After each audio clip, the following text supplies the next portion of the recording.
What's up, folks? How we doing? Monday night special, huh? This Monday is a different one special. for us. Yeah. Dr. Terry Mulligan, welcome. Hello. Thank you. Happy to be here.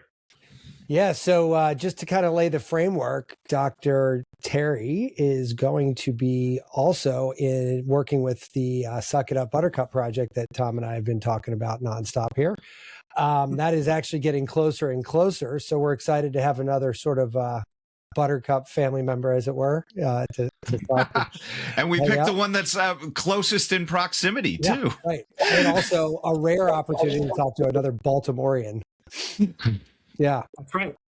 Yeah. Not too many of us out there, funny enough, despite being in an epicenter of a couple of the largest hospital systems on the East Coast. But yeah, other than that. Exactly. Yeah, I am. Well, I'm a Baltimorean in Baltimore proper for about 5 years. I've been in Maryland, but working in Baltimore for 20 years. Okay. Yeah. Originally from Detroit. Wow. Detroit. Okay. Another transplant. Good. Did you do med school out here or something? What brought you out to Baltimore? I did medical school. I went to undergrad in Michigan. I went to medical school in Missouri. And I did my residency in the Bronx. Did two residencies. Wow. Yeah, and then I moved to D.C. for the first of 4 fellowships. Did international emergency medicine training at GW, and so I was in D.C. for 5 years. And I met my wife, who is now my wife, and we moved to the Netherlands for 5 years after that. Wow. And then moved back to Maryland. So I've been with University of Maryland about since 2006 or so. Oh, wow. And 20 years there, man. You've done it all. It's so weird. I had 2 conference calls with the Netherlands today, which is just like a weird combination of shit. That is not something you see every day. Yeah. I mean, I had really fallen in love with emergency medicine. When I got to medical school, I didn't really know what I wanted to do. I was like, I got in, now what? And so I kind of tried everything on for size. And I went through 3rd and 4th year clinicals, like, yeah, I guess I could deliver babies and I could take care of kids, or I could do ICU, or I could do, but then I got into emergency and kind of a gong went off in my head. And so I was like, oh yeah, this is it. These are my people, short attention span, high energy, high stakes. There's a joke, emergency medicine is the most exciting 15 minutes of all the other specialties. That's hysterical. Yeah, that's really funny. So along those lines, you guys have sort of like cartoon archetypes of each kind of doctor. Like here's the archetype of an emergency person versus a brain surgeon versus a cardiac surgeon. Because I feel like that's probably a thing, right? Like there's a personality. There's a lot to that. Of course, these are all stereotypes, but sure, there is a little bit of truth to at least the medical stereotypes, the type of people who like to go into this field versus that field. And we see that people in emergency, we kind of like, or at least I like, and my observations have been people like the action. You like to be able to do a little bit of everything. Right. You like to, in med school, you kind of learn about everything, or at least a lot of things. And then in other specialties, you take that a big amount and then you narrow it down. In an emergency, you don't really narrow it down as much. You narrow it down in the time frame, but not really the scope. So It's kind of like instead of a specialty that's a mile high and a meter wide, like a skyscraper, we have a specialty that's a mile wide and a meter deep. Sure. And it's like the emergency aspects of all these different things. So in a way, is that a return? Is that a return to what medicine used to be, really? Like, I feel like before we had hyper specialization, everybody sort of was wide and maybe like a GP kind of used to be. Yeah, well, there are some specialties that are similar. Like GPs have to know a little bit of everything, or a lot about everything. Like the specialist generalist or the generalist specialist. So you specialized in a little bit of everything. An emergency is kind of like GP, but on a different time scale. If you take the 100,000 things that there are likely possible to die of, and you get closer and closer to the actual point of crisis, all of a sudden you don't die of 100,000 different ways. There are like 20 common ways Right. to die. And then when you're an hour away from dying or things, then now there are 5 ways of dying. Right. And so, low blood pressure and shock and bleeding and metabolic, et cetera. So all of those things that kind of come down to the 10 common pathways, the closer and closer you get to being sick. So I'm not a pediatrician, but I know emergency pediatrics. And I'm not an orthopedist, but I know emergency orthopedists, or at least what kind of injuries need emergency intervention now, today, tonight, tomorrow. So is it really the focus on that 48 hours or so until a patient is stable and then their ICU is somewhere else bound, or? Yeah. Well, it's recognized, our number one question, we have different questions. When I go into the room for 5 or 10 minutes and see the patient, or when the cardiologist goes into the room for 5 or 10 minutes and sees and we both come out, it's the same 5 or 10 minutes on the clock, but we are coming out of there thinking different things. We ask different questions. We have different concerns, and we are, my concerns and the cardiologist concerns are somewhat similar, but we're thinking different things. One of our adages is, "What's the worst thing this could be?" Another. I feel like I ask that every day of my life. Well, it really is. Yeah, it really is. Yeah. It's a good philosophy. You get out of emergency, you get a lot of philosophies that you can apply to life, and vice versa. What's the worst thing this could be? What's the second worst thing this could be? If I go home tonight and this person, I come in tomorrow and they say, that guy you saw yesterday with the chest pain, and you're like, oh man, you prepare yourself. If this person goes home tonight and dies, or I missed something, what did I miss? If they go home this week or this month. And so our priorities, all doctors are kind of like this, but our specialty really is, what's the worst thing this could be? If this person dies this week, this month, what's it going to be from? And make sure I don't miss that. What's the first diagnosis, the most likely thing, but what's the thing that if I miss it, they're going to do very poorly tonight, tomorrow, this week. Our number one goal is don't miss an emergency. And so we become really hyper acute in our senses in terms of we have a very low threshold for assuming and sensing emergency. And then when we approach the patient, we ask a certain set of questions that are really focused on ruling these things in or ruling them out as much as you can with questions. And then you do the physical part, and then you can rule things in or out with the physical exam. And then, so you don't have to do a head to toe CAT scan on every single patient to rule in or rule out emergencies. So we're not thinking what's the most common thing or what's the most likely thing. We're thinking what's the most dangerous thing. What's the second diagnosis? What's the third diagnosis? And then a lot of it is coordination. So, if we had an emergency room with a surgeon standing there, and an orthopedic surgeon, and a neurologist, and a pediatrician, and an OBGYN, and a GP, and a trauma patient comes in, which doctor do you need? If grandma comes in after falling down out of bed and she's altered mental status, which specialist do you need? And what do you do first? What do you do second? And so that's our bread and butter, 10, 20, 30 patients per doctor per day that we see. Wow. There's that many emergencies in the world. I mean, I guess there's a lot of people. I almost feel like he's steering us towards the main thing, but I got even a bigger question for you. You practiced in a different country, correct? I mean, you were practicing in the Netherlands. Oh yeah. I mean, well, all over. I practiced in a lot of different countries.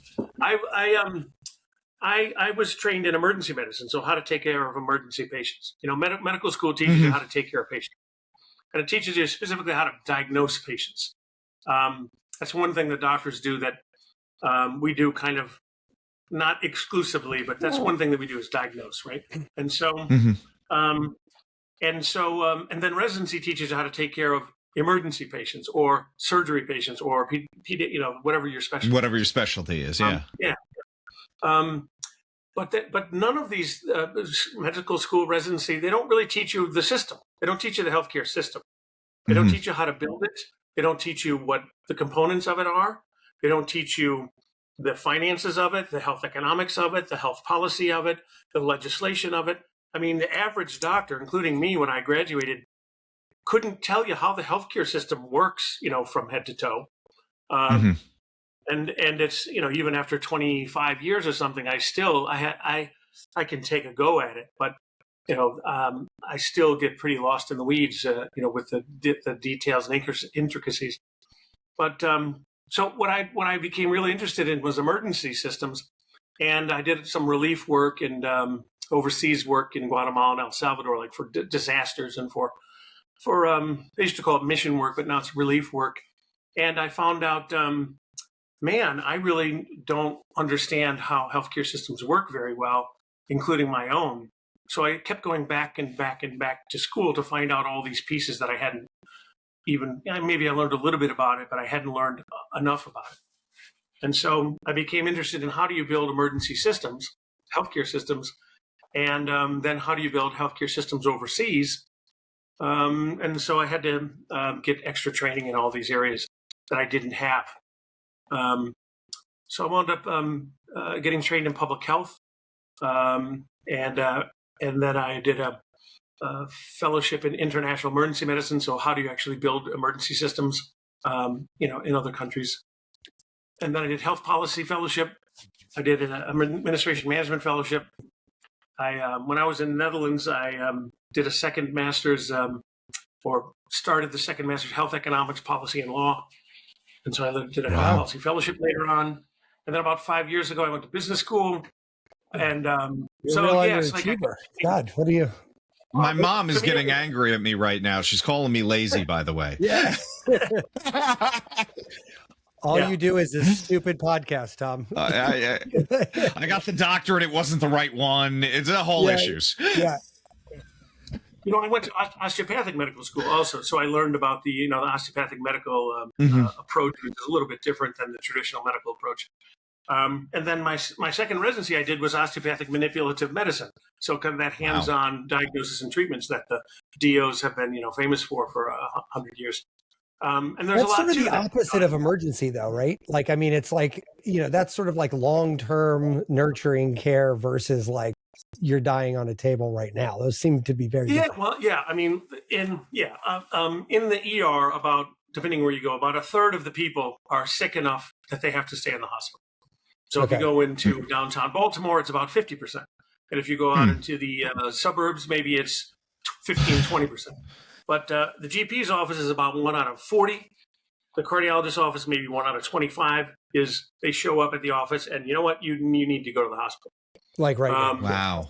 Yeah. And so we have a sick collection of people. Some people walk in, some people are brought in by ambulance. Some people, are dropped. Like in Baltimore, they drop them off at the front door and keep driving. Oh, wow. So, you're lucky if they slow down enough for the person to get out, right? Yeah, I mean, a little bit of a joke, but not really, because I have seen that a couple times. But and so these are sick people. You were talking about how many people we see in the U.S. The population is like 330 plus million now, right? 330 million. So 2 years ago, the last numbers, but we have good numbers, 160 million patient visits per year in the ER. Holy shit, in the ER? Half the population went to the ER.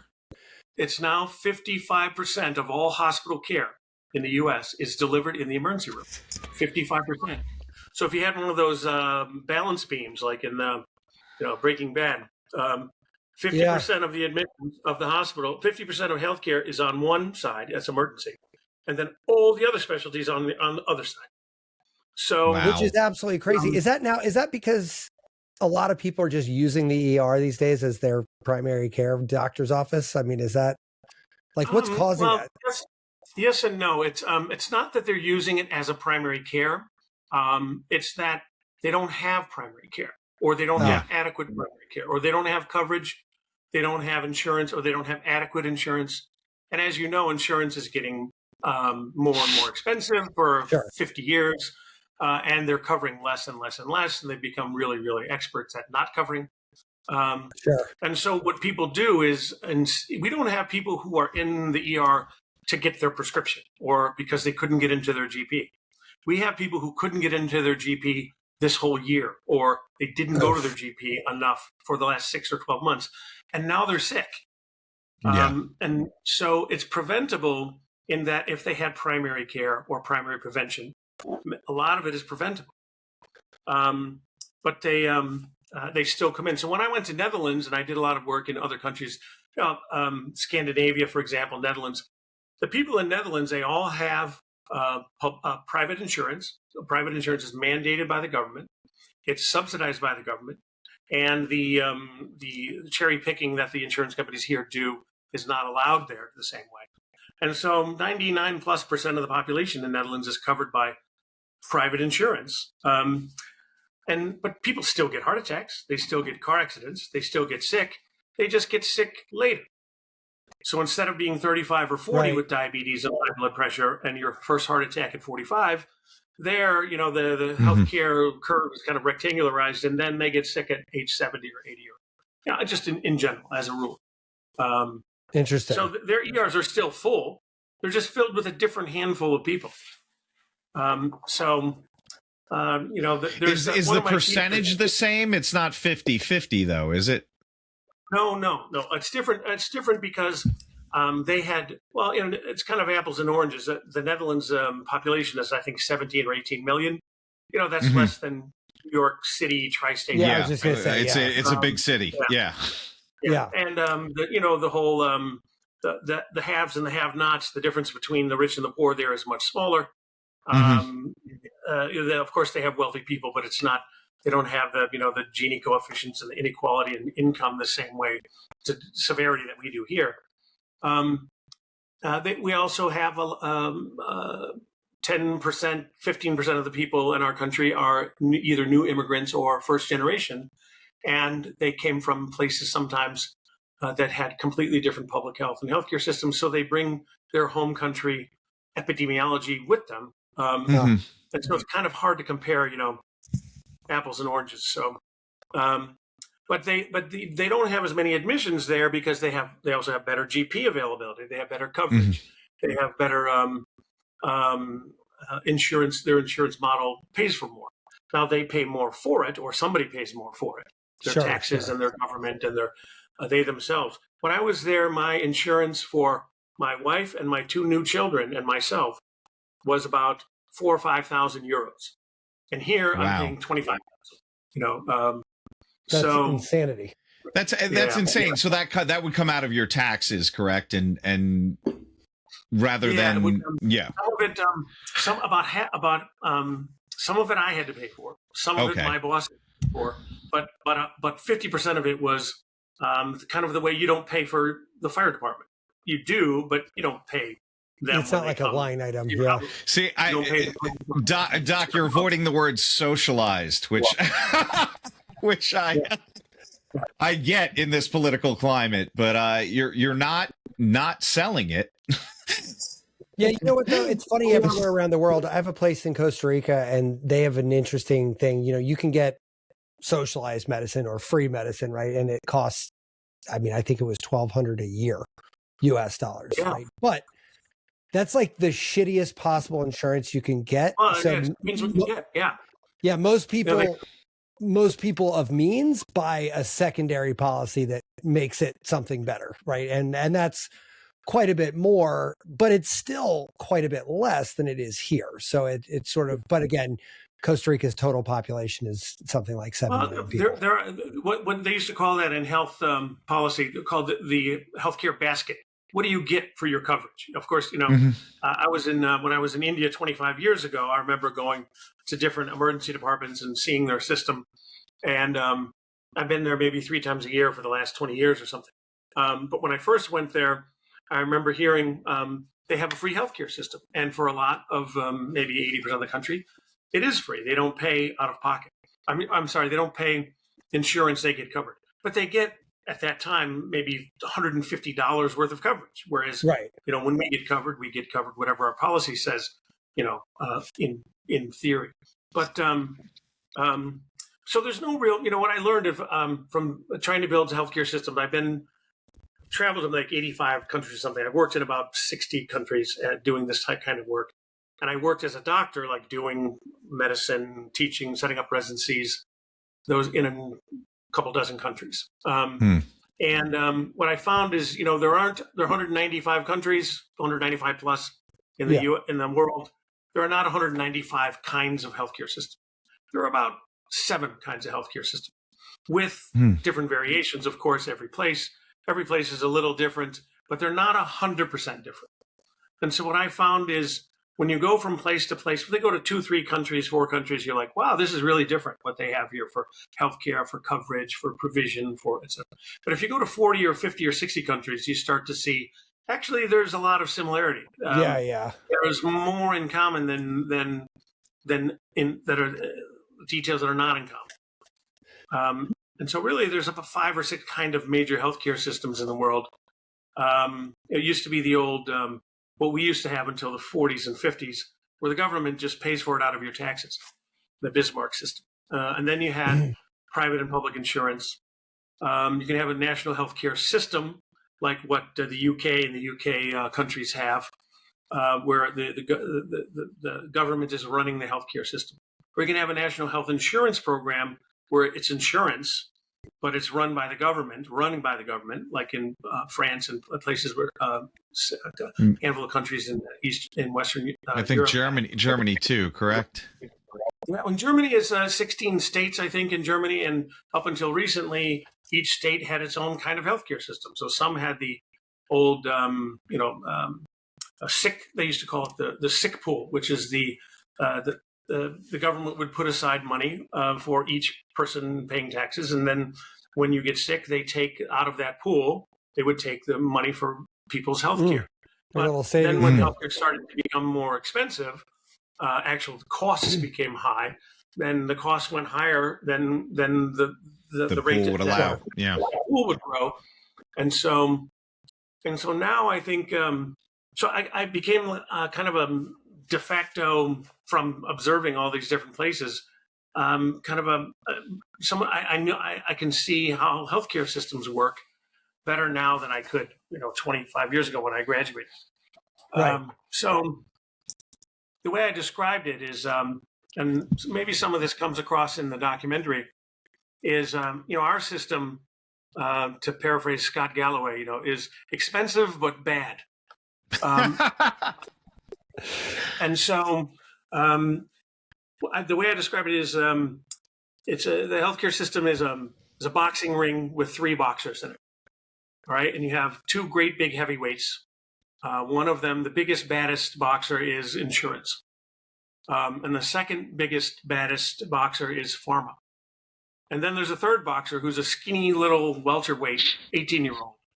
Or which is all the hospitals and all the places where care is delivered. So hospitals and clinics and eye clinics and nursing homes, et cetera. And so those 3 opponents are fighting over $5 trillion a year, their slice of it. And also in the ring is a referee who's 85 with Coke bottle glasses, who can't see anything and is also for sale. And that's policy and the government. Yeah, sure. And notice who's not in this equation: the fucking patient. Like the patient's nowhere to be found. That's right. The patients are actually are in. They're in a spectator in the nosebleed seats at best. Yeah, they're the spectators in the audience. So I actually had ChatGPT make a picture of this, and it has 2 big boxers, 1 skinny little boxer, a Coke bottle referee looking off into space. Ignoring the dirty fighting, hitting below the belts and all that. And then in the audience are all the patients who are just there, their tickets paid for the $5 trillion, that they're just spectators. And this is a little fucked up, isn't it? Like, that's kind of like a little fucked up. I want to be at least the guy squirting water into the boxer's mouth. Like, I want to have something. You want to be at least ringside, right? Yeah, I mean, I would like to be somewhat involved in this process. I mean, yeah. Well, that's what I think it's evolved into, And so, out of that $5 trillion, 50% of the revenue, that's $5 trillion revenue, right? That money cruises through the U.S. healthcare system every year, and 50% of that revenue goes to insurance. And they keep about 30 or 40% of it. So half Wow. of 5 trillion is 2.5 trillion, and they keep about 30 or 40%. So they keep about 8 or 900 billion. The insurance, and that the rest is payouts, I assume. And well, I'm saying the profit is 30 or 40%. That's just what they keep. Oh, that's so they have to pay for the buildings, and they have to pay for the papers and the cards and their employees, and all the things, and their coverage, of course. And then pharma is about 25% of that 5 trillion goes through pharma, and they keep about 25% of it. And then hospitals, the little skinny welterweight, that's about another 25%. Except they keep about 3% of that if they're lucky. So wow. So the margins on these hospitals are pretty small. Say it again. I was saying the margins for hospitals are relatively small because, I mean, back in the day, people were like, oh, go be a doctor. That's how you have a secure future. That's how you make a lot of money. And a lot of the younger docs I know are so drowning in student loan debt that I don't think they even ever feel their salary, Well, I agree. I mean, the hospitals, there are 6,200 something hospitals. Depends on how you define it, but about 6,000 hospitals, and these are places that you would recognize as a hospital. Big building, and some are eye clinics, and some are, cancer centers. But 6,000 hospitals owned by about 4,000 companies. Wow. And the top insurance is about 2,500 insurance companies, but the top 10 companies run 80%. Wow. Right. So in pharma, it's about 6,000 pharma companies, depending on how you define it, devices, pills and medicines, et cetera. About 6,000. And the top 10 of pharma run about 80% of pharma. So it's really not 2,500 insurance companies, it's 10. Right. It's not 6,000 pharma companies, it's 10. Right. So you got 10 insurance companies running 80% of insurance, 10 pharma companies running 80% of pharma. Now, hospitals are different. Hospitals, we get what they give us because we are low on the totem pole. We're not sophisticated compared to the businessmen who run the business people who run the insurance and the pharma, and they got us where they want us. And so, out of those 4,000 companies that run those 6,000 hospitals, the top 10 hospital companies that own 200 hospitals, 250 hospitals, 300 hospitals, the top 10 own 5% of that market.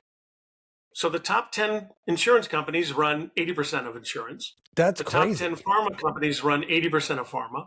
And the top 10 hospital companies run 5% of the hospitals, if that. How the hell did that happen? So it's like Superman fighting a little kid. So even if you're one of those giant hospital groups, like Kaiser or HCA or Mayo or Cleveland or, the VA is a little separate. Sure. But, yeah.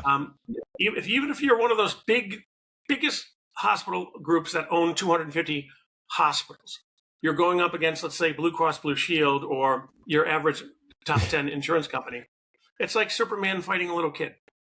And so, let alone if you're a 20 hospital system or a 3 hospital hospital if you're system. a 1 hospital system. Yeah. Or you're a private clinic. That's right. And so I have this cartoon in one of my lectures. There's a mama and a daughter sitting on a couch.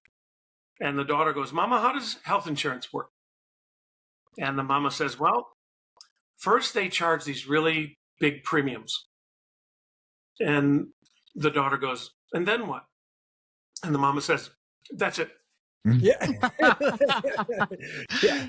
I mean, you seem to have a pretty good sense of humor around this, but very clearly it is so frustrating.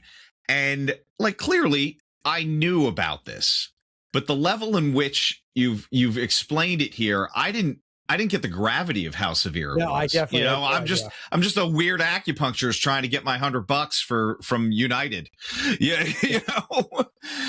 Well, it's I think, and I'm exaggerating, but not really that much. And for my whole career, you graduate from medical school, residency, et cetera. A lot of people, including me, you don't really know how it works. I have a boss who pays me Back then, I didn't, I know I'm doing things in the ER that somehow somebody's billing for on my behalf. I'm in charge of my own billing, but we let somebody else put the bills in, and I have to monitor and make sure they're not doing fraud, etc. But how much I get paid versus how much do I actually bill for? How much do I bill for, and how much actually gets returned back? I mean, we don't have a good sense of that. We really don't. And so I think what happens is that the insurance, in general, they say, well, we were going to pay you $100,000, but we're going to, after thinking about it, we're going to pay you 50 instead. After careful consideration, are like, what are you talking about? we have the bills. We put in the claims. We put in the 0.25 modifiers. We put in the second and third and fourth facts, et cetera. And the insurance companies say, well, we could pay you $0. We could pay you $10,000 instead of $50,000. And if you don't like it, you don't have to take our insurance. Or if you don't like it, you can take us to court. We have $25 billion a year in profit. How much do you make in your 10 hospital system? Right. And so, I'm being inflammatory, but I after 20 years of looking into this, I always thought maybe there's something I just don't understand. I'm stupid. I didn't take,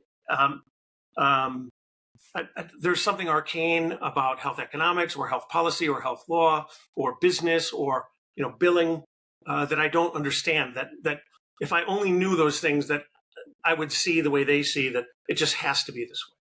But after learning about it for 20 years, I have not learned that. In fact, I've learned the opposite, that the real reasons behind it are not arcane and hard to understand and difficult. It's that it's corporate capture, that healthcare is being run like a business, that profit is not only number one, but it's also number two and number three, and quality of care and efficacy and egalitarianism and timeliness and appropriateness, those are all a distant 5, 6, 7, and 8 on that list, if they're on the list at all.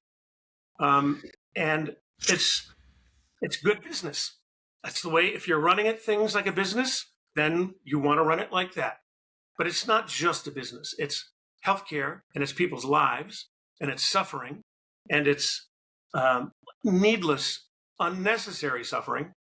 And that's why it's so maddening. That's why I get so upset about it. It's like a smoldering, deep level of anger. What is more tragic? That people are dying in the world of things that we don't know how to take care of. So, most cancers we don't know the cure for. Most heart disease, we know how to treat it, manage it maybe, but we don't know. What's worse, somebody dying of something that we don't yet know how to take care of, or somebody dying of something we do know how to take care of, but we are choosing not to, or the system is choosing not to, someone's choosing, or maybe just the machine that we built is choosing not to. So that's like a double or triple tragedy, and it's immoral. Sure. It's unethical. It's evil to continue to do that when you know what you're doing.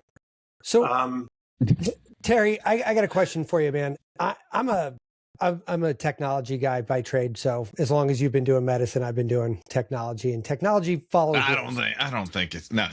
He's got 20 years in Baltimore alone. In 20, yeah, you're right. Never mind. Well, I wrote my first lines of code when I was 5. So, I mean, I don't know. I'm 50. So, I don't know that I've been a professional technologist for that long. But anyway, my point is, sorry. Rules are rules, right? I've followed rules. Programming works on rules. Programming fails if you don't follow the rules, right? That plain full stop, right? So in other words, you don't write a computer program and say, okay, I followed all the rules that are set forth in this program, the boundaries I've followed, I got to a conclusion based on the adherence to these rules. And now all of a sudden I hit go to compile it, and it says, you know what, guys, I just kidding. We actually are going to compile this under a completely different set of rules. Mm-hmm. In the healthcare system that you just described, it feels as though those boundaries, those rules are sort of malleable. And talk to me real quick about the sort of legality side of that, because I got my dumb programmer brain is hearing the words you're saying and going, well, wait a minute. If code 1234 means $50 and you did it and you did all the carry the one and cross your T's and everything like that, what is this sort of foundation when they come back and they say, just kidding, it's actually 50 cents? Well, you know what I mean? Like, how do they justify this? What's the rule they tell you?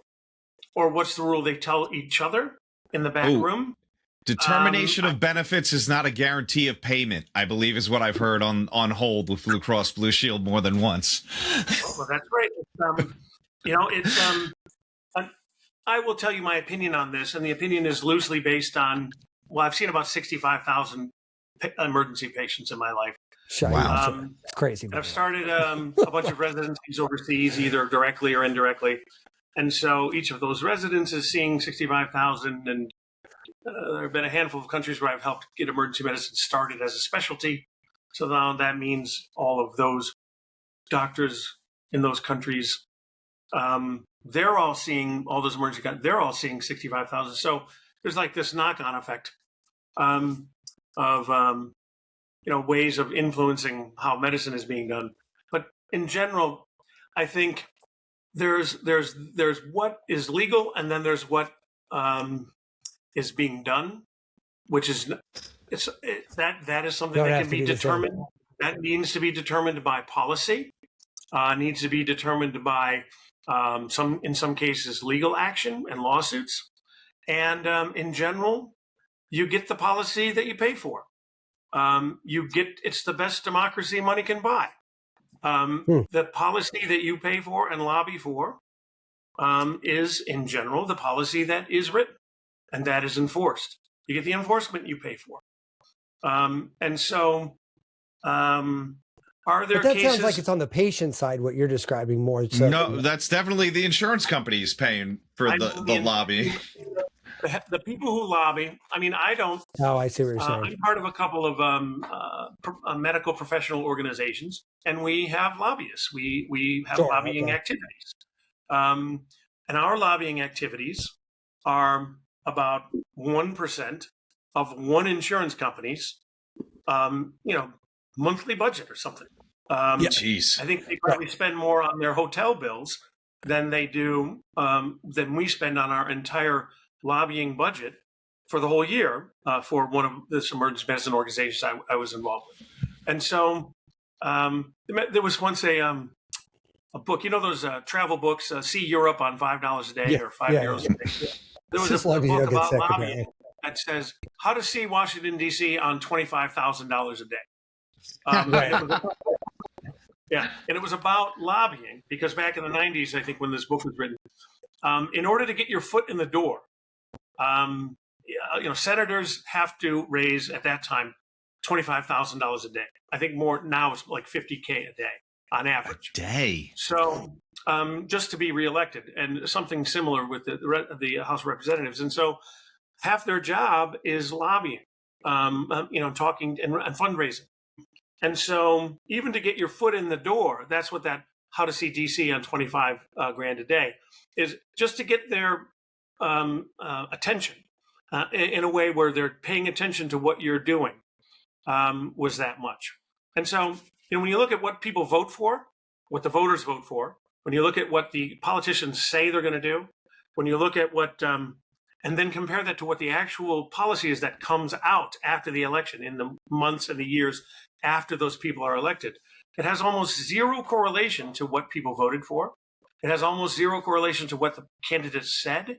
And it has almost a one-to-one correlation to what lobbyists and what industries gave lobbying money and support to that candidate.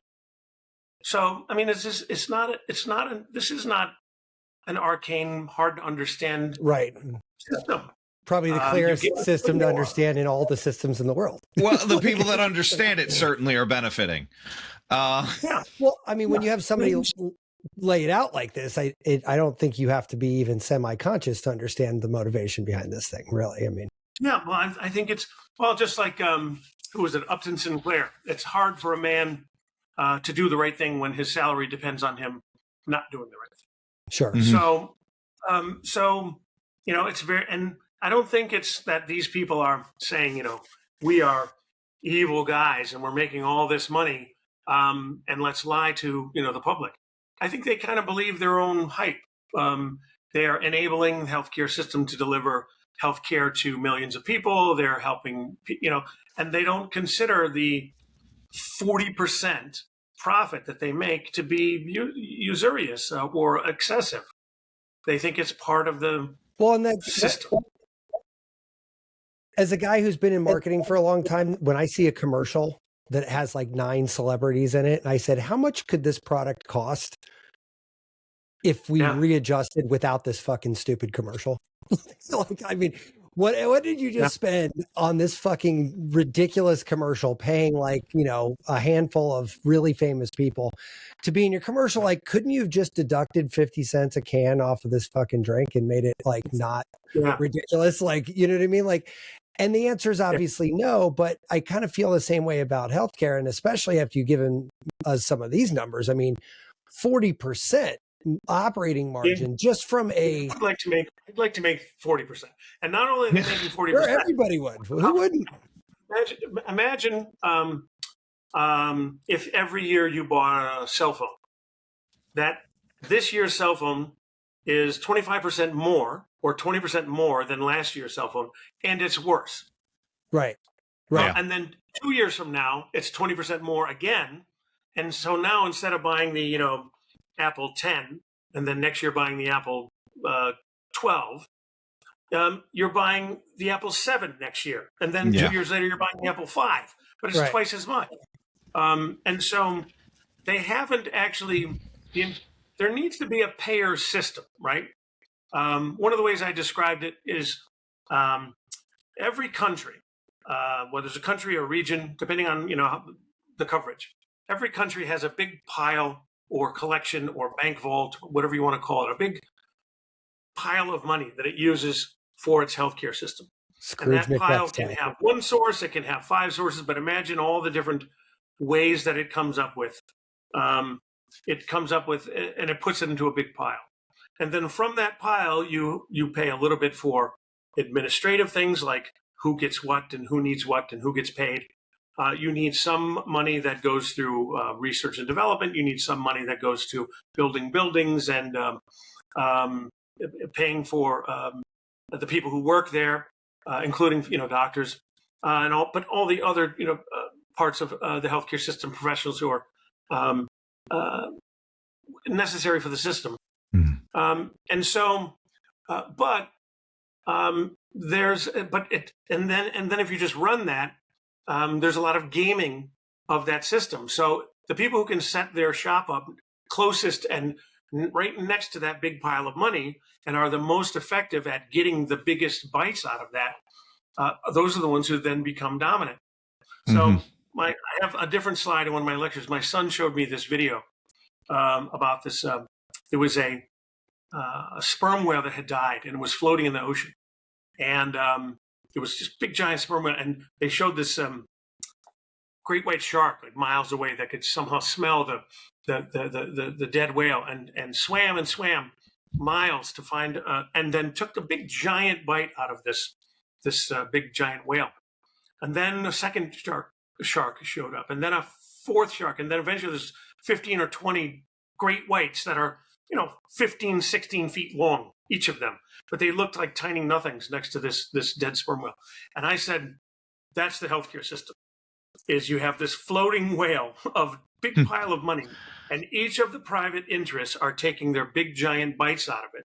And the bigger and badder of a shark that you are, the bigger and chewier bite you can get out of it.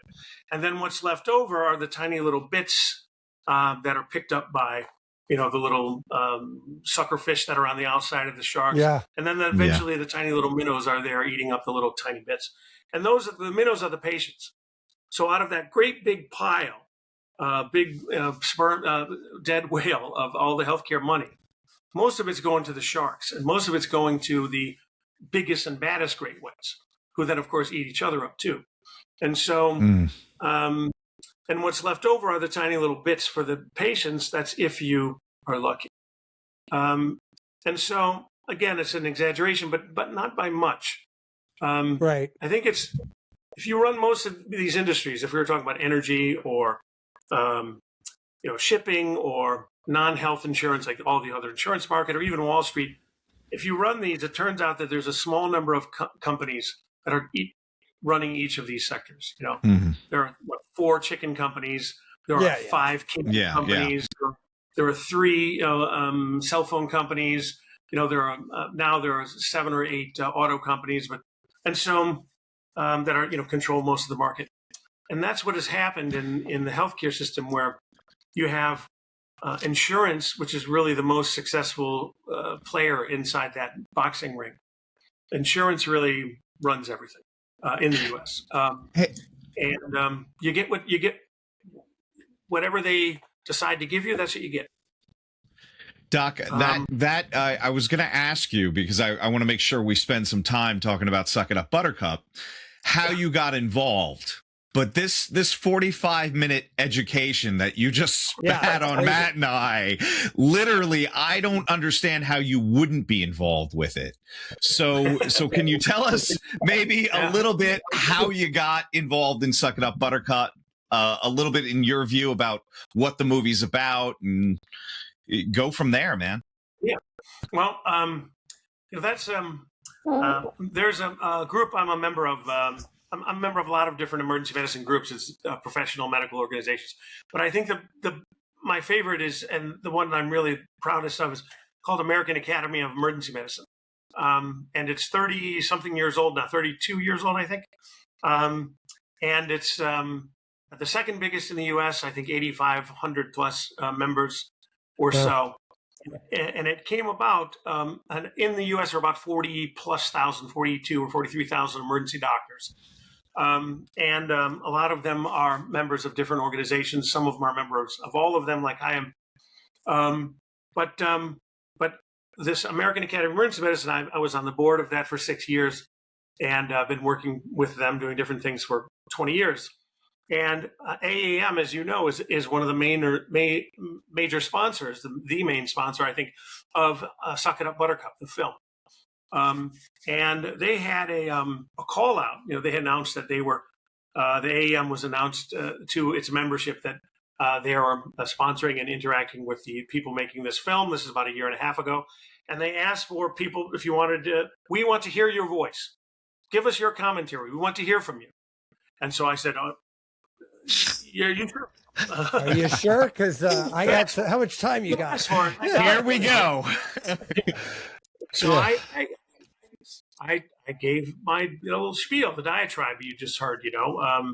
The emergency department is the safety net for all the cracks and the holes in the rest of the healthcare system. And if we had a good public health system and a primary care system, you wouldn't need the emergency department. Everybody who walks into the ER represents a failure of the public health system. And if we had a perfect public health system, which is in the 100-year future, but if we had a better public health, we wouldn't need emergency so much. And in the old days, we needed an emergency care system because we had a healthcare system in the 60s and 70s that had holes in it because we hadn't filled those holes in yet. Now the healthcare system has holes in it that were put there on purpose by people making profit off of those holes, those lacks of coverage, et cetera. And so people fall through those holes and they come to the ER. They come to the ER because they couldn't get to their GP for 6 or 12 months, or maybe they couldn't afford it. And then a lot of other things. And so I gave my whole spiel, and they called me up. The people making the film called me up, and particularly Todd Otten, who's been on your podcast, he's become just a great friend and a wonderful guy. And as well as the other people in the film, they called me and said, "Can we talk to you?" And then after talking to them, they said, "Can we put you on, the camera?" And I said, "Well, sure." So hair and makeup will be by your office in 10 minutes. Just be ready. We're going now. Yeah. What are you talking about? No, don't worry about it. They're lovely people. They'll be there in a second. Well, I just I originally got involved because I like emergency, and you get to. It's not like, remember that show ER? I know Pitt is the big show. The Pitt is the big show now. Yeah. But the other show, ER, I used to like that a lot. And then when I got into med school, I was like, I don't want to do medicine 24 hours a day. 22 is enough. And so I kind of stopped. But they were at least authentic, and they represented what at that time was like the picture of what the ER was. And so I kind of tried ER on for size, and I liked it because it's not like the ER show where you're saving every single person's life. You go into that room and save their life. You go into that room and save their life, that room. But in emergency, you do it once a day, maybe. I'm helping, I think, if I'm not exaggerating, probably if I wasn't there and somebody else wasn't there, what would actually happen? Some people would do poorly. I used to give this lecture. This is in 2015 or 2016, well before COVID, kind of showing this question. It came out of a joke I used to say. I would lean over to one of the residents and say, if they shut the door to the ER today, and if it was just closed, like with yellow tape or whatever, probably half these people would be okay. But that means the other half wouldn't be okay. And the next question was, which half? Which ones? You don't know which ones. Some it's obvious, if you have a knife in your chest, that person needs help right now. Some people, you don't know. It takes 4, 5, 6 hours to find out. And so I put that together, this lecture, a day without the ER. So do a back of the envelope. At that point, there were 151 million patient visits a year, which comes out to about 415,000 patients a day being seen in the ER somewhere in the US. So let's say 415,000 patients a day. If 1% of those people, if you closed all the ER doors for one day, how many people would die? How many people would maybe not die, but they would be really disabled, like with a stroke or a heart attack that disabled them or some major problem? How many people would be maybe not dead or seriously disabled, but disabled and in a lot of pain for maybe 5 weeks instead of 1 week, etc. So, and we did all those numbers.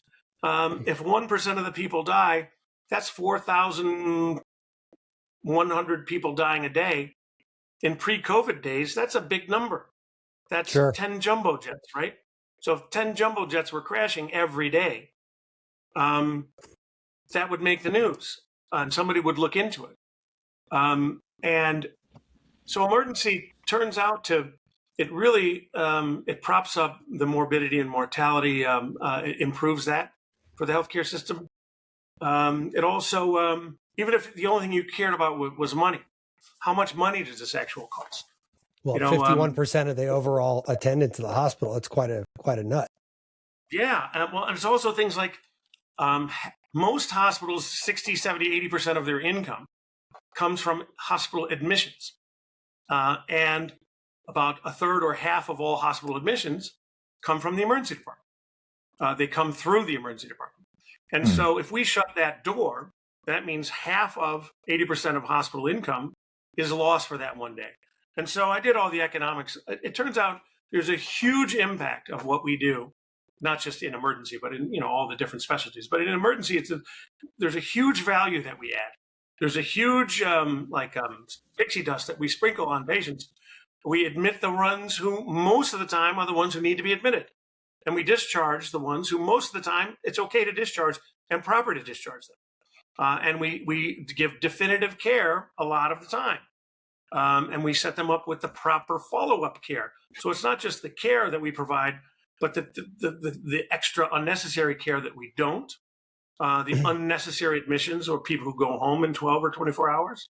And we also get them in the right slot so that they go to the right doctor, the right clinic, the right physical therapist, the right acupuncturist afterwards to find out what kind of care they get. And so that's an amount of savings and impact. And in the business world of medicine, we don't own that value at all. We don't know that value. We don't own it. We don't control it. Somebody else is reaping all of that benefit, and it's not the patient. It's kind of like the benefit that the fire department gives you when they come, they don't charge you based on how expensive your house is. Right. Hopefully, they don't charge you at all. They charge you in taxes. But so it's I just did some back of the envelope here. You said 415,000, about 6,200 hospitals. Just in case you're curious, it comes out to about 67 people a day per hospital in the entire system, which you obviously know, a one stoplight town with a hospital away is not probably doesn't probably have 67 people in the town, let alone admitting them all to the ER in the same day. So that means bigger hospitals, Hopkins, UMD, just to name the two near us, GBMC, probably, are seeing a shit ton of people per day. I mean, the average in the U.S. average emergency department is about 40 to 50,000 people a year, 40 or 50,000. Wow! And so we're 65,000. Then that's 2 times 365. So that's about if it were 36,000, you would see 100 people a day. So 65,000 is 200 people a day. So you're seeing about 140, 150 people a day on average. Now there are some ERs like where I used to rotate in the Bronx. The Lincoln Hospital sees 200,000 people a year. It's enormous, right? Downtown in Baltimore, the University of Maryland Medical Center, I think is 65, 70,000. I'm not sure. And so some of these are bigger, some are smaller. That's per year, though. That's 65,000 per year. But, yeah. That's 178 people a day. Like if you spread that out. On average, not at that particular hospital, but on average, about a third of them are sick enough to need to be admitted. Wow. And so, and some are admitted for 2-3 days, some are admitted for 6 or 8 weeks, and some are admitted for 2 weeks, and then they go to rehab for weeks and weeks, et cetera. So I think what happens is, we saw this in COVID. What happened since the 70s and 80s was, during the 70s and 80s, I think businessmen looked around and said, what else is there in the world to actually own?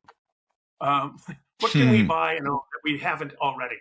And I think they looked around at the hospital and healthcare system, which at that time was, I think, number 7 or 8 sector, most expensive, biggest sector in the U.S. Now it's number 1, 2, or 3 biggest sector in every G20, G50 country. Number 1, 2, or 3 biggest sector is healthcare. Sure. And they said, who's running all these hospitals? Who's running these clinics and these clinic systems? A bunch of doctors who don't know anything about business and leverage and finance and economics and and they're not. They don't know how to do all the amazing, wonderful things that businessmen do. Yeah, fuck those guys. We should come in here and fuck it up proper. So I think what happened is over time, back then, 70s and like the early 80s, the majority of hospitals were run by doctors.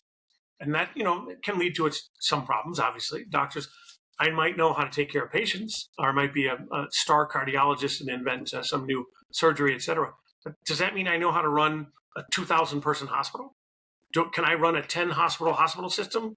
Do I know about administration and management and economics and supply chains and advertising? No, businessmen know about that. So medicine needs business expertise, but the whole healthcare system should not be run like a business with business priorities as its main or only priorities. Because we have to throw quality of care in there. We have to throw pain and suffering and avoidable tragedy in there. In medicine, we're supposed to not just give the proper care, but we have to be timely, and we have to be, what we do has to work. We have to be equal and efficacious. We have to give care that has been tried and tested and true. But we also need to be efficient, and we need to do things that improve the business, down to the point where quality starts to suffer. So we're trained in general, if you need to do something, and this is what it costs, then you do it. And if you can improve the cost, if you can improve the savings without changing the quality, then go ahead and do that. But you need to make your improvements and your efficiencies until the floor. And the floor for us should be quality. Whereas the floor for business is profit, which is like 3 sub-basements below where quality is. And so you can cruise right through quality and go all the way down to profit. So I think it was like during the 70s and 80s where mostly hospitals were run by doctors and doctors' groups. And they formed their physicians' practices, et cetera. And what happened going into the 80s and 90s was that those physicians were gradually replaced by businessmen. And hospitals and healthcare gradually became not just business involved or something where you needed business expertise, but it became a business like every other business, like the companies that run all the hardware stores in the US or the companies that run all the cable television shows in the US. It became a system that in a lot of ways became better because of business practices. So consolidation and avoidance of duplication of systems. You don't need every single hospital to have its own advertising.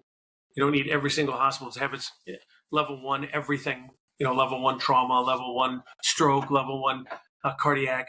Even if you had the money for that, you shouldn't actually do that. So we learned a lot from business, but business, when it's unchecked, not just in healthcare, but everywhere, it can produce a lot of unnecessary and negative effects. And so, including corporate capture. So the healthcare system has kind of been captured by the 3 or 4 corporate stakeholders, namely insurance, pharma, and hospital groups. It's leaving the patients out on the side. But I'd like to think that like 20 movies would help this, but it doesn't seem, to your point earlier, it seems to be getting worse. Like every year, I feel like this year in particular, we're in the process of re-upping our insurance. It's the highest it's ever been by like a huge, huge chunk. And I feel like that just doesn't tell me that it's getting better, despite movies like this coming out, despite everyone who's ever been on this show knows that the system's fucked up. What does it take to move this needle? Like, I mean, well, again, these things always equalize. They always normalize out. But some, unfortunately, on an anthropological scale, Doc, or what? Are we talking like evolution, or are we talking like what scale are we talking about here, man? I mean, out by, in social or political terms, they even out when people like get their pitchforks together, right? Sure. In economic terms, they even out when the bubble bursts and the market has a huge correction, and it's usually the public, or in this case, the patients, who pay the bill for that correction.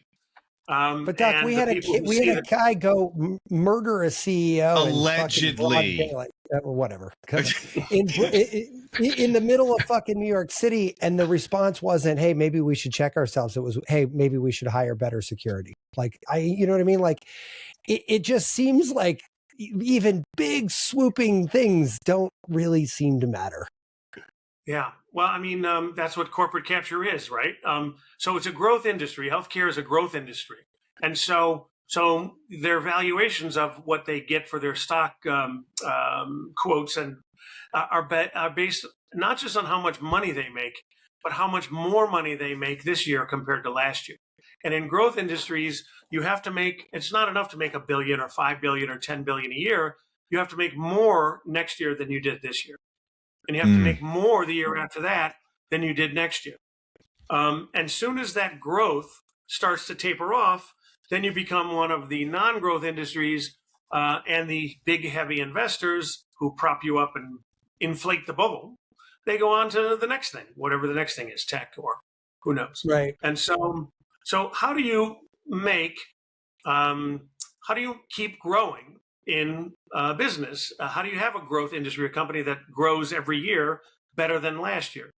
There are two ways: make a more for less, make a better product for cheaper, or have artificial scarcity and charge more for the thing that you're already selling, but pay out less. So the two models are, produce Walmart or produce, Gucci bags. Right.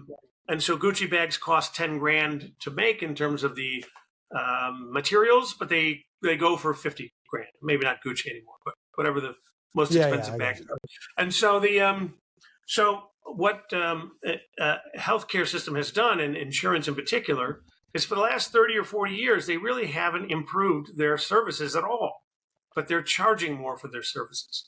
And so the only way to remain a growth industry when you're not producing a better product that more people are lining up to pay for is to increase the price of it. And this is also like a grudge purchase where you kind of have to get insurance. Now, you don't have to, but if you don't get insurance, you're going to be in big trouble if some Sure. healthcare catastrophe happens, and it'll happen to everybody eventually. So it's not like other products where you can decide if the car that you want to buy costs too much. You can go across town, and you can go buy out of state, or you don't have to get a car. You can get a different car, or you can take the bus. Whereas healthcare, you kind of have to get coverage, and they know they got you where they want you.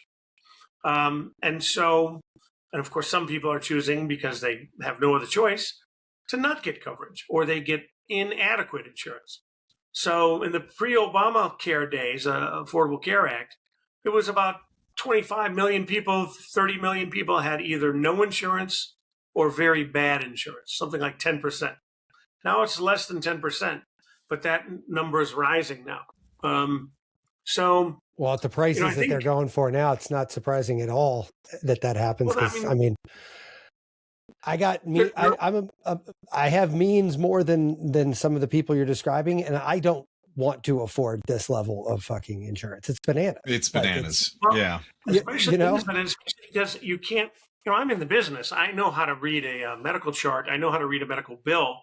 And when I, as a patient, for this and that reimbursements, or for when I go out of network for something, it's a giant labyrinth of hoops I have to jump through in order to print out something on a piece of paper, fill it out by hand, mail it by regular snail mail to like a PO box where it goes through the mail, and then somebody picks it up there, sends it back to me saying you didn't include such and such a page, and I'm like, I scanned with my phone what I put in the envelope. I did include it, but it was obviously, and so they know that by putting 10 hoops between you and their payout. Yeah. But the collections is an email. It comes the day after. Yeah. Right. And if you don't pay, then they know that day. So, hey, Doc, I took a billing seminar when I was trying to do billing in-house, which is the dumbest thing ever. But they said, and this was back when you had to mail those stupid HICFA forms in, and they said, make sure you send it early in the week so it doesn't end up on somebody's desk on a Friday, because it will go into that garbage bin and they'll say they never got it by Friday afternoon. Yeah. That's the calculus of that equation is bananas. Yeah. Do I know for a fact that like some of these insurance companies had been charged with doing that, they are automatically refusing some percentage? I don't know that for a fact, but do I know it to be true? I don't know. I suspect it. Sure. Some of these companies have been charged with using AI to do automatic refusals of a certain percentage, and so it's good business. All right, it's good business. If I were part of a company trying to take over all the TGI Fridays type restaurants in the U.S., that would be a good business practice. All right. Sure. And what's the worst thing that happens? Somebody goes to jail, or somebody loses their restaurant. Some other corporation that is doing very well gets beaten out by somebody else. In this case, the worst thing that happens is our life expectancy is going down as a country, or it's your grandma or your child or you. And so this is serious stuff. And before I went to business school, I wasn't anti-business, and I'm even less anti-business now after going through these programs. But business is like a fire in the furnace or a fire in the fireplace. That's a good thing, and it does a lot of good. It heats the house, and it keeps the furnace going. But fire in your living room, on the couch, and in the curtains and all over the rug, that's not a good thing. And Right. so this capitalism and business practices that are just left to run until the end, they do that very well, and they will make winners and losers. And that's what's happened. And so the insurance and pharma and hospital, the top levels of the hospital groups are the winners. And the patients are the ultimate. They're the final, at the bottom of the pyramid, the final receptacle for risk and loss that falls to the patients. You had asked before something, how come people haven't risen up yet? I think because most people don't understand how the system works, including me. And also, I think people are either intentionally or unintentionally misdirected in whom to blame. If you ask most people, they'll say it's the rich doctors. When, in general, doctors do pretty well, but we don't make 500 times the national average income. We don't make 100 times the national average income.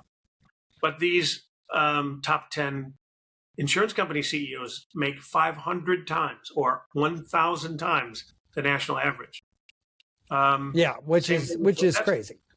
That's where the money's going. Okay, it's not going to the cardiologist or the neurologist or the emergency doctor. And we're like in the middle of the bell curve in terms of income amongst physicians. I'm not complaining about my income, but it doesn't come from nowhere.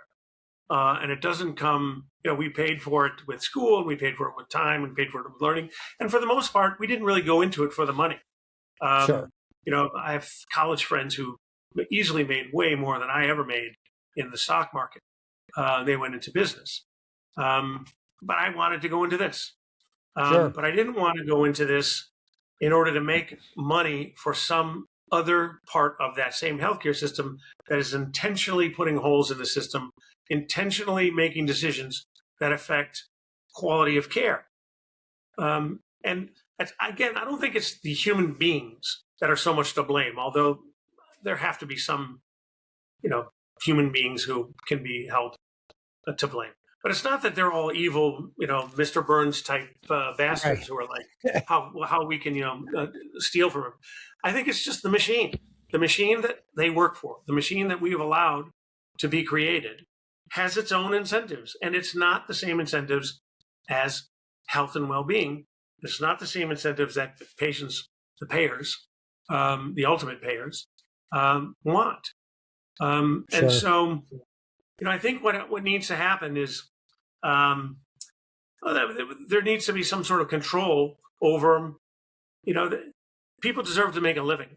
People who sell insurance and provide services, people who make pharma and drugs and therapeutics, people who deliver care deserve to make a living.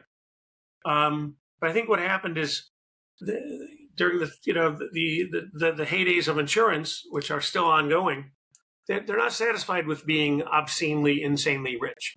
Yeah, right. They have to be obscenely, cartoonishly rich, and so at some point, these things settle. They correct. Again, I mentioned Scott Galloway, who I kind of am obsessed with, listened to, and I've taken a bunch of his classes on business. He thinks it's the most disruptable sector in all of human history, healthcare system in the U.S. It is so top-heavy. It is so unbelievably non-effective, non-productive. So many people are upset with it. So upset to the degree that you mentioned earlier with this this problem with the gentleman who had been shot to death. That it just unveiled this deep dissent and dislike and distaste that almost everybody has for the healthcare system. It's not really working for anybody except the C class of those 50 corporations. It's not working for most people, and we see it in the ER. The ER, those are our people, the people who, the same way teachers are teachers, but they're also babysitters and surrogate parents and psychologists and social workers. The same way policemen and public defenders are, they have 5 jobs instead of the one they were just trained for. When there are cracks in the society, they show up in the schools, and teachers have to take care of it. They show up in the courts, these are symptoms of cracks in the society. The same cracks, when they write themselves in patients' pathologies and the inequities and the problems of society, they write themselves in people's bodies in the form of medical pathology. And so we see those cracks in the form of people coming into the ER, and people coming into everybody's office. And so it's time. It's just so maddening. What's worse? It's not the burnout. There's a big question of burnout. And the movie Suck It Up, Buttercup is a lot about physician and healthcare professional burnout. But burnout doesn't come from overwork. It doesn't come from working 50 or 80 or 100 hours a week. It comes from overwork for no reason, or overwork for a wrong reason, the bad reason, a reason that doesn't have to be there, a reason that shouldn't be there. So it's like my dad used to say, I can stand on my head for a year if I had a good reason. Or I can memorize the phone book if I needed to. No, it's not that we don't want to do hard work. It's that I don't want to do hard work for nothing, or for less than nothing, that produces a negative thing, let alone not producing a good thing. Well, there's so many variables in this equation. I know I probably speak a little bit for Tom, but I'll let him speak for himself. But I mean, I learned like an insane amount today that I listen, I think I know what I know and what I don't know, but until you have somebody kind of lay out some of these broader strokes, it's kind of like fucking nuts, man. If I'm being honest, this shit is crazy. Well, it is. Well, half of it I made up. I'll put that comment. Well, it's okay. YouTube will flag it either way. Well, listen, you know what? Unlike a lot of people that come on the show who are actually trying to peddle a service or a good or something, you are not one of those things. So I don't know if there is this is usually the part of the show where we say, what's the commercial? Where I think the commercial is something that we're all very, very happy, and clearly Matt and I are further away from this project than you are, but we're so happy to be even this close to it. So we'd love you to kind of wrap it up, tell people about Suck It Up, Buttercup, and how they can get to see it here in Baltimore. Well, I'm psyched about this. I'm so excited about it. I'm trying not to think about it too much because I don't want to, set myself up or jinx myself. I think it's the first screening in Baltimore, which is perfect serendipitous coincidence for me. I live a mile and a half away from this beautiful old theater in downtown Baltimore, the Senator. The screening, we hope, will be the first of many screenings. We hope that this will strike a nerve in people in a good way. I think it will. So far, the people who've seen the movie have all had just amazing things to say about how it meant something to them, how it's, thank God somebody is doing this. Finally, somebody's saying something about this. Finally, somebody is taking a step in this direction. There are a lot of organizations that have done this. There have been a handful of movies that have been about this. But this is, I think, one of the most recent ones, and it's giving the modern description of what's happening. The system is designed for something completely different than what we think it's designed for. And it works great for the thing it's designed for. But that thing it's designed for is not patients. It's not healthcare. It's not well-being. It's not, alleviation of pain and suffering. It's not even fairness. It's not even designed to really give you what you paid for. We have the most expensive care and we don't have the best outcomes. We don't have really good outcomes. So, I think out of all the things, either people pay for their mortgage or their health care, it kind of goes back and forth each year. What is more expensive? And for some people, they pay more for health care than they pay for their rent. Yeah, God forbid you get sick. So. And so at some point it's just unsustainable. I think what'll happen, we talked about this metaphor, the three boxers. So the three boxers in the boxing ring. So now all those 4,000 companies that make up the welterweight, the skinny box, hospital systems are now trying to consolidate. So 4,000 little fish will at some point become 10 big fish, just the same way insurance is 10 big fish and pharma is 10 big. Then you'll have three heavyweight boxers fighting. And when you have three heavyweight boxers fighting, it's kind of like two grizzly bears fighting. Two apex predators, they tend not to fight to the death because there's just as much chance of one of them dying as killing the other one. And so when you have three equal-sized fighters in a sector, then that sector stops becoming a growth industry and it becomes a regular industry. And then eventually it becomes a government-captured industry like the electric grid. Or like transportation. And it becomes there's lots of revenue moving through, but there's not this huge amount of profit. And the profit really comes from, the huge amount of what you pay for and what you get. And so by the math, by the way, if you took out, and we don't need to eliminate all the profit, but if you took out, 30 of the 40% and made them operate at a similar margin that the hospitals do, that means all of our health insurance premiums could theoretically drop by about 30%, 40%. That's just simple math. You're like, fuck you is what I say to I just get really angry. This isn't 40, 50 years ago, like the 1950s and 60s when we didn't understand how to do this. The world knows how to do it. We know how to do all these things now. We know how to do this. This is not, 40, 50 years ago where there were questions about managed care versus PPOs versus HMOs. The world knows how to do this. We have dozens of countries that are doing this well. Doc, thank you, man. Really, really thank you for laying this out for us. I really am. I can't wait. March 19th is the movie. I don't know if we said that, but we are psyched for it. Tom and I are going to be there. We're so excited to be a part of this, man. We really are. Well, I'm excited to be working with you guys. You guys are doing a just unbelievable amount of work on this, and I'm excited and happy to be working with you guys, and I'm proud to be part of this. And I just in Fantasyland, I hope it is one of the sparks that kind of sets a movement into motion that can get us the type of system that we need. That we should have had this whole time, and that the world knows how to do this, and it's time. It's time.